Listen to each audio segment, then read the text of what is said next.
Hello everyone, आज हम बात करेंगे पीरियोडिक टेबल के सबसे रिएक्टिव और सबसे हेल्पफुल एलिमेंट्स के बारे में।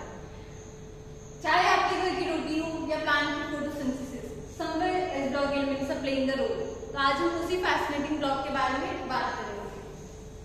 तो सबसे पहला क्वेश्चन हमारे दिमाग में क्या आता है कि मैम एस ब्लॉक एलिमेंट्स होते क्या हैं? तो सिंपल सा आंसर है कि एस ब्लॉक एलिमेंट्स वो है जिनके आउटरमोस्ट ऑर्बिटल के अंदर एस ऑर्बिटल फिल हो रहा होता है।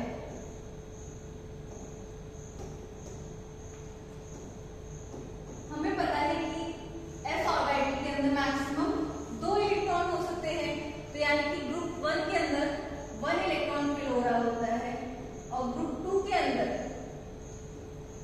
2 इलेक्ट्रॉन फिल हो रहे होते हैं।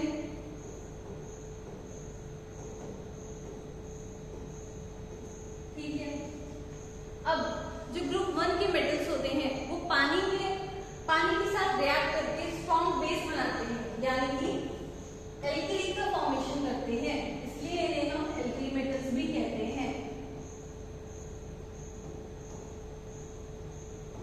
जबकि ग्रुप 2 के जो ऑक्साइड्स होते हैं वो हमारे अर्थ क्रस्ट के अंदर पाए जाते हैं और मॉडरेट बेस बनाते हैं, इसलिए इन्हें हम एल्कलाइन अर्थ मेटल कहते हैं।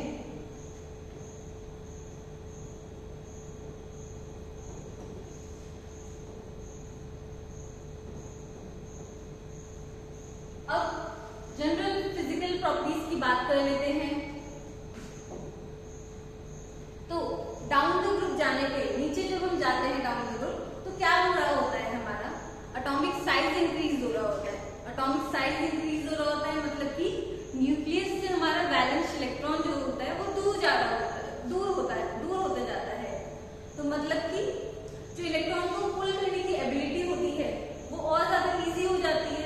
मतलब कि वही तो हमारा आयनेशन एनर्जी होती है, मतलब कम एनर्जी हमारे रिक्वायर्ड होती है, हम डाउन द ग्रुप जाते हैं। तो एटॉमिक साइज हमारा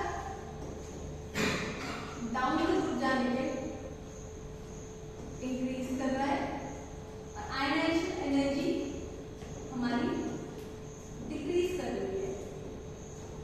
अब हम बात कर रहे हैं मेटल्स की। तो मेटल्स के बीच में बॉन्डिंग कैसी होती है? कौन सा बॉन्ड प्रेजेंट होता है? मेटालिक बॉन्ड प्रेजेंट होता है। तो जैसे जैसे साइज इंक्रीज हो रहा है, हमारा शेल से इंक्रीज हो रही है, तो हम बोल सकते हैं कि हमारी मेटल बॉन्डिंग स्ट्रॉन्ग होगी कि वीक होगी? वीक होगी। तो मतलब अगर मेटालिक बॉन्डिंग वीक हो रही है तो वो सॉफ्ट होगा मेटल कि हार्ड होगा? सॉफ्ट होगा, क्योंकि मेटालिक बॉन्डिंग उसमें वीक है। तो यानी सॉफ्टनेस डाउन द ग्रुप जाने पे इंक्रीज होती जाती है।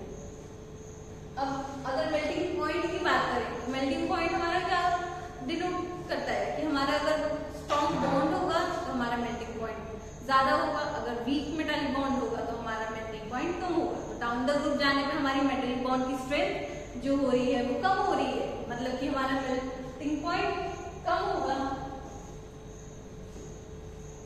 Melting point down the group जाने पे हमारा डिक्रीज करता है। अब बात करते हैं डेंसिटी की। तो डेंसिटी क्या होती है? हमने पढ़ा हुआ है कि डेंसिटी होती है वही मास बाय वॉल्यूम। ठीक है, तो डाउन द ग्रुप जाने पे क्या हो रहा है? हमारा एटॉमिक साइज इंक्रीज हो रहा है। एटॉमिक साइज इंक्रीज हो रहा है, हम बोल सकते हैं कि उसका एटॉमिक वॉल्यूम भी इंक्रीज हो रहा होगा। ठीक है जी, एटॉमिक वॉल्यूम हमारा इंक्रीज हो रहा है, लेकिन डाउन द ग्रुप जैसे जैसे हम जा रहे हैं तो हमारा एटॉमिक मास भी तो इंक्रीज होगा। क्यों? क्योंकि मास जो होता है वो किसके लिए मास किसकी वजह से होता है? एक एटम का न्यूक्लियस की वजह से। न्यूक्लियस में क्या प्रेजेंट होता है? प्रोटॉन और न्यूट्रॉन प्रेजेंट होते हैं। तो डाउन द ग्रुप जब हम जा रहे हैं तो नंबर ऑफ न्यूट्रॉन और प्रोटॉन भी तो इंक्रीज हो रहे हैं, तो मतलब हमारा एटॉमिक मास भी इंक्रीज होगा। ठीक है, तो हमारा एटॉमिक मास भी इंक्रीज हो रहा है, एटॉमिक वॉल्यूम भी इंक्रीज हो रहा है, लेकिन जो एटॉमिक मास का फैक्टर है वो हमारा डोमिनेट कर जाता है एटॉमिक वॉल्यूम के फैक्टर को, तो हमारी डेंसिटी इंक्रीज होगी। तो डाउन द ग्रुप जाने पे हमारी डेंसिटी इंक्रीज होती है।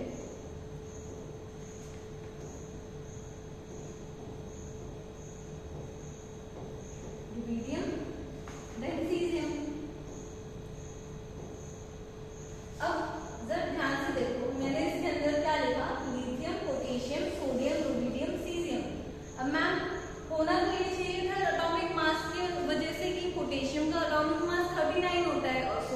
एटॉमिक मास 23 होता है, तो पोटेशियम का एटॉमिक मास ज्यादा है, उसका साइज भी बड़ा है, तो उसकी डेंसिटी ज्यादा होनी चाहिए थी सोडियम से, लेकिन आपने तो सोडियम की डेंसिटी ज्यादा लिख रखी है पोटेशियम से। तो ऐसा क्यों हो रहा है? ऐसा इसलिए हो रहा है, इन दोनों में कुछ तो अलग डिफरेंस होगा जिस वजह से सिग्निफिकेंट चेंज आ रहा है। ऐसा क्या डिफरेंस है कि पोटेशियम के अंदर हमारा 3D शेल प्रेजेंट होता है, जिसकी वजह से 3D ऑर्बिटल प्रेजेंट होता है, जो कि वैकेंट होता है हमारा। तो 3D ऑर्बिटल प्रेजेंट होने की वजह से उसका जो एटॉमिक वॉल्यूम होता है वो कंसिडरेबली ज्यादा हो जाता है एज कंपेयर टू सोडियम। तो अगर एटॉमिक वॉल्यूम बहुत ज्यादा बढ़ गया तो हमारा डेंसिटी क्या होगा? कम होगा। इसी वजह से हमारा पोटेशियम की डेंसिटी कम होती है एज कंपेयर टू सोडियम। ठीक है, तो अब नेक्स्ट आते हैं फ्लेम टेस्ट के ऊपर। फ्लेम टेस्ट जो होता है इनकी आइडेंटिटी का सिग्नेचर होता है। जिस प्रकार हर इंसान अपना रंग दिखाता है, उसी प्रकार हर मेटल अपना रंग दिखाता है। जैसे कि लिथियम जो होता है क्रिम्सन रेड कलर का होता है, क्रिम्सन रेड कलर शो करता है जब हम फ्लेम के पास ले जाते हैं उसे। सोडियम जो होता है वो हमारा येलो कलर शो करता है। पोटेशियम जो होता है हमारा वायलेट कलर शो करता है। कैल्शियम जो होता है हमारा वो ब्रिक रेड कलर शो करता है।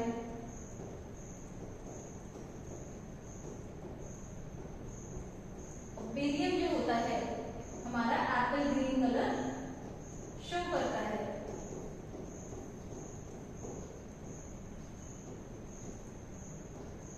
यही कॉन्सेप्ट हमारा फायरवर्क्स के अंदर भी यूज होता है। जैसे रेड कलर के लिए हमारा क्या रिस्पॉन्सिबल होता है?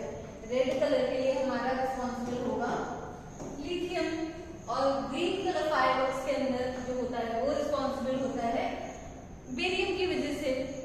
ठीक है, तो ये तो हो गया हमारा जनरल फिजिकल प्रॉपर्टीज की बात। अब बात करते हैं केमिकल प्रॉपर्टीज की। तो केमिकल प्रॉपर्टीज में बात करते हैं केमिकल प्रॉपर्टीज। सबसे पहले आते हैं रिएक्शन विद वाटर। तो ग्रुप 1 के जो मेटल होते हैं वो पानी में डालते ही एक हाइड्रोजन और हीट रिलीज करते हैं, साथ ही साथ हमारा हाइड्रोक्साइड का फॉर्मेशन करते हैं। हमारी रिएक्टिविटी जो होती है डाउन द ग्रुप, अगर हम बोले तो ग्रुप 1 के लिए डाउन द ग्रुप हमारी रिएक्टिविटी इंक्रीज करती है। हमारा पर सोडियम और पोटेशियम इतने रिएक्टिव होते हैं कि उनमें थोड़ी सी फ्लेम भी आ सकती है। इसी वजह से पोटेशियम को पैराफिन वैक्स के अंदर और सोडियम को कैरोसिन के अंदर स्टोर करके रखना पड़ता है। अब बात करते हैं ग्रुप 2 की। तो ग्रुप 2 की में कैल्शियम से नीचे वाले थोड़ा सा रिएक्ट करते हैं, लेकिन बेरिलियम और मैग्नीशियम जो होते हैं, बेरिलियम और जो मैग्नीशियम होते हैं वो इनर्ट होते हैं, they are change with water, तो यानी कि वो रिएक्ट नहीं करते हैं वाटर के साथ। ऐसा क्यों होता है? क्योंकि बेरिलियम और मैग्नीशियम के केस के अंदर वो ऑक्सीजन की वजह से एक ऑक्साइड फिल्म का फॉर्मेशन कर लेते हैं अपने चारों ओर, जिसकी वजह से वो वाटर के साथ रिएक्ट नहीं कर पाता है।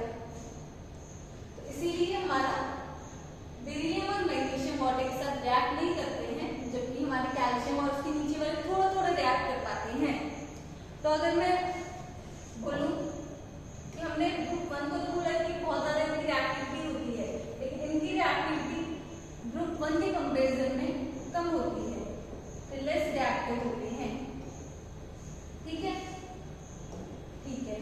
तो अगर मैं कंपेयर करके देखूं तो ग्रुप 1 के जो मेटल्स होते हैं वो फायर क्रैकर की तरह होते हैं, कि मतलब बहुत ज्यादा रिएक्टिव होते हैं, लेकिन ग्रुप 2 के जो मेटल्स होते हैं वो लेस रिएक्टिव होते हैं। तो वो एक माचिस की तरह है कि बहुत कम रिएक्टिव होते हैं।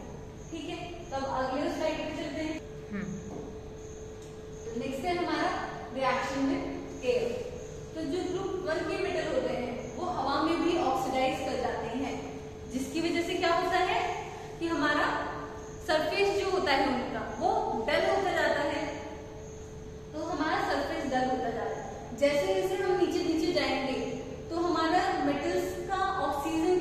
कंट्रोल होता है वो लूज होते जाता है, खत्म होते जाता है, जिसकी वजह से वो ऑक्साइड नहीं बल्कि पर ऑक्साइड और सुपर ऑक्साइड का फॉर्मेशन करने लगते हैं। सेम ऐसे ही ग्रुप 2 के अंदर होता है, कैल्शियम तक तो हमारा ऑक्साइड का फॉर्मेशन हो रहा है, लेकिन जैसे जैसे हम नीचे जा रहे हैं उनका कंट्रोल लूज होते जा रहे हैं ऑक्सीजन के ऊपर, इसी वजह से ऑक्साइड नहीं पर ऑक्साइड या सुपर ऑक्साइड का फॉर्मेशन करते हैं। Q2 जो होता है हमारे सबमरीन्स के अंदर भी यूज होता है, किस लिए? रिलीज करने के लिए ऑक्सीजन। ठीक है, तो हम नेक्स्ट क्यू पे चलते हैं। तो नेक्स्ट आता है कि रिएक्शन विद हेलोजेंस। तो हेलोजेंस के साथ ये एलिमेंट्स जो होते हैं इंस्टेंटली रिएक्ट करते हैं और सॉल्ट का फॉर्मेशन बनाते हैं, इसलिए हम इन्हें सॉल्ट मार्कर भी कहते हैं।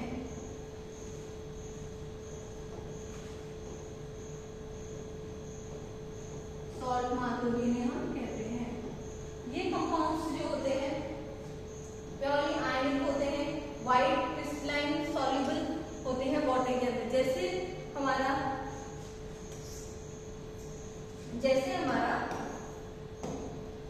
सॉल्ट NaCl सॉल्युबल होता है वाटर के अंदर, वाइट होता है, क्रिस्टलाइन होता है, आयनिक होता है नेचर के अंदर। ठीक है, तो नेक्स्ट स्लाइड पे चलते हैं। नेक्स्ट आता है हमारा नेचर ऑफ हाइड्रोक्साइड।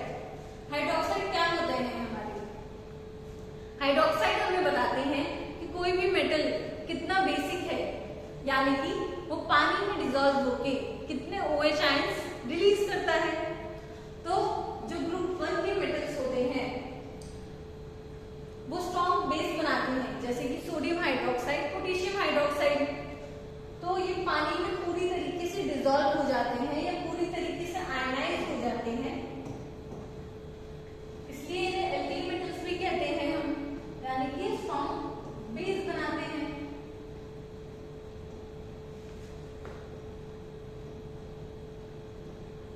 ठीक है, लेकिन अगर हम ग्रुप 2 की बात करें तो यहाँ पे थोड़ी सी डाइवर्सिटी हमें देखने को मिलती है। जो BeOH2 होता है, बेरियम हाइड्रोक्साइड होता है, वो हमारा इनसॉल्युबल होता है वाटर के अंदर, पानी के अंदर नहीं घुलता है, और साथ ही वो एसिडिक और बेसिक दोनों के साथ रिएक्ट करता है, तो इसीलिए वो नेचर में एम्फोटेरिक होता है, बेसिक नहीं होता है। एसिडिक और बेसिक दोनों के साथ रिएक्ट करता है, एम्फोटेरिक होता है नेचर के अंदर। जबकि अगर हम मैग्नीशियम हाइड्रोक्साइड की बात करें, मिल्क ऑफ मैग्नीशिया की बात करें, तो वाटर के अंदर थोड़ा सा घुलता है, इसीलिए उसे एसिडिटी रिलीफ के अंदर भी यूज करते हैं। मॉडरेट बेस होता है ये।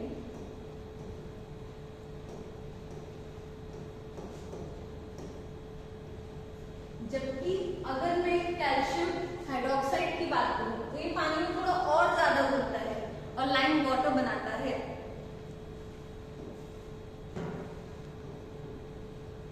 जैसे जैसे हम नीचे जा रहे हैं हमारी बेसिसिटी जो होती है वो इंक्रीज करती है, और सॉल्युबिलिटी जो होती है वो भी हमारी डाउन द रूट जाने पे इंक्रीज होती है। बेसिसिटी हमारी इंक्रीज होती है डाउन द रूट जाने पे,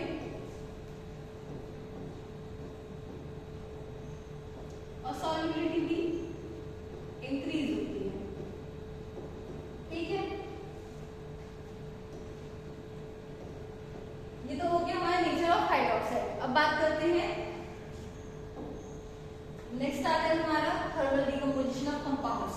तो सबसे पहले बात करते हैं हम कार्बोनेट्स के लिए। तो जो ग्रुप 1 के कार्बोनेट्स होते हैं वो हमारे क्वाइट स्टेबल होते हैं, लेकिन एक्सेप्ट लिथियम।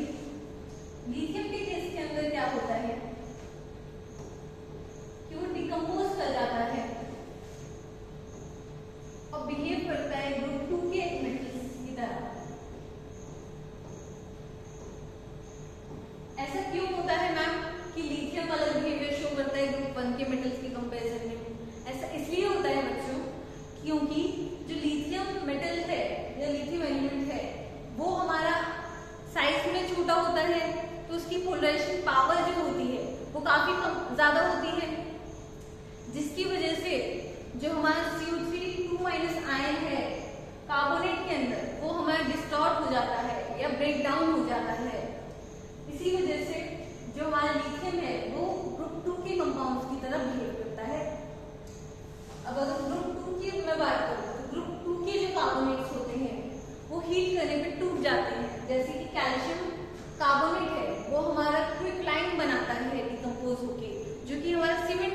के अंदर भी यूज होता है। तो डाउन द ग्रुप जाने पे हमारी थर्मल स्टेबिलिटी जो है वो इंक्रीज करती है, ठीक है। तो अब आते हैं नेक्स्ट नाइट्रेट के ऊपर। तो ग्रुप 1 के जो नाइट्रेट होते हैं वो डिकम्पोज होके हीट करने पे नाइट्राइट का फॉर्मेशन करते हैं, except lithium. Lithium again group 2 की तरह बिहेव करता है और बनाता है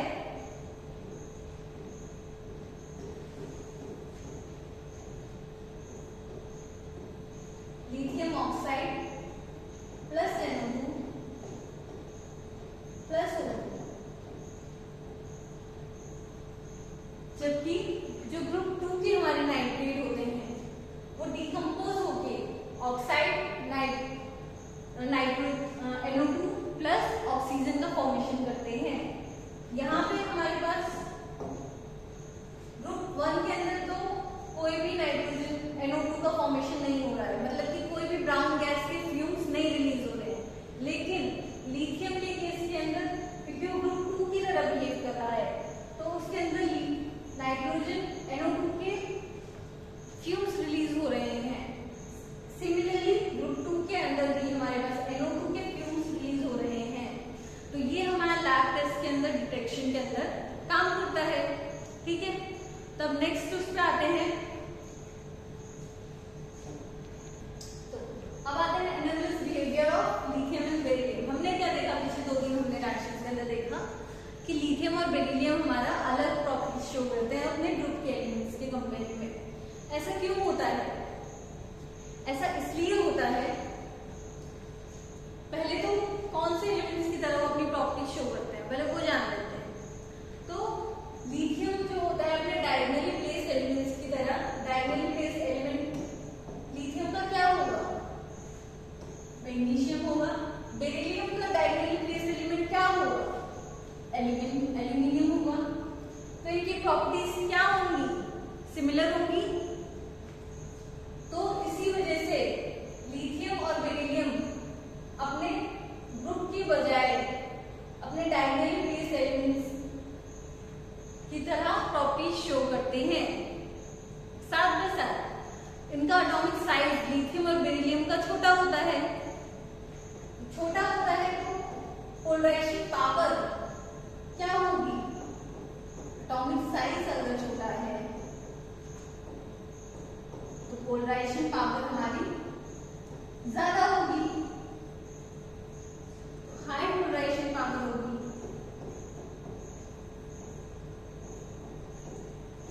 ठीक है, इसी वजह से पोलराइजेशन पावर अगर ज्यादा होगी तो वो कोवेलेंट कंपाउंड का फॉर्मेशन करेगा या आयनिक कंपाउंड का फॉर्मेशन करेगा? मैम कोवेलेंट कंपाउंड का फॉर्मेशन करेगा। हमें पता है पोलराइजेशन और कोवेलेंट कैरेक्टर का प्रधान सूत्र के अकॉर्डिंग। तो ये कोवेलेंट कैरेक्टर का कोवेलेंट कंपाउंड्स का फॉर्मेशन करेंगे ये एलिमेंट्स। आयनिक कंपाउंड नहीं फॉर्म करते हैं बेरिलियम और लिथियम, ठीक है। तो ये तो हो गया हमारा analysis behaviour of lithium and beryllium. अब अगर मैं बात करूं बायोलॉजिकल और डेली लाइफ में एस ब्लॉक एलिमेंट्स की सिग्निफिकेंस की, तो एस ब्लॉक एलिमेंट्स के बिना हमारी लाइफ नहीं चल सकती है। जैसे कि हमारा नर्व और मसल सिग्नल के लिए क्या रिस्पॉन्सिबल होता है? कौन से एलिमेंट्स रिस्पॉन्सिबल होते हैं? हमने बायो के अंदर ये चीज पढ़ रखी है कि सोडियम और पोटेशियम रिस्पॉन्सिबल होते हैं, ठीक है।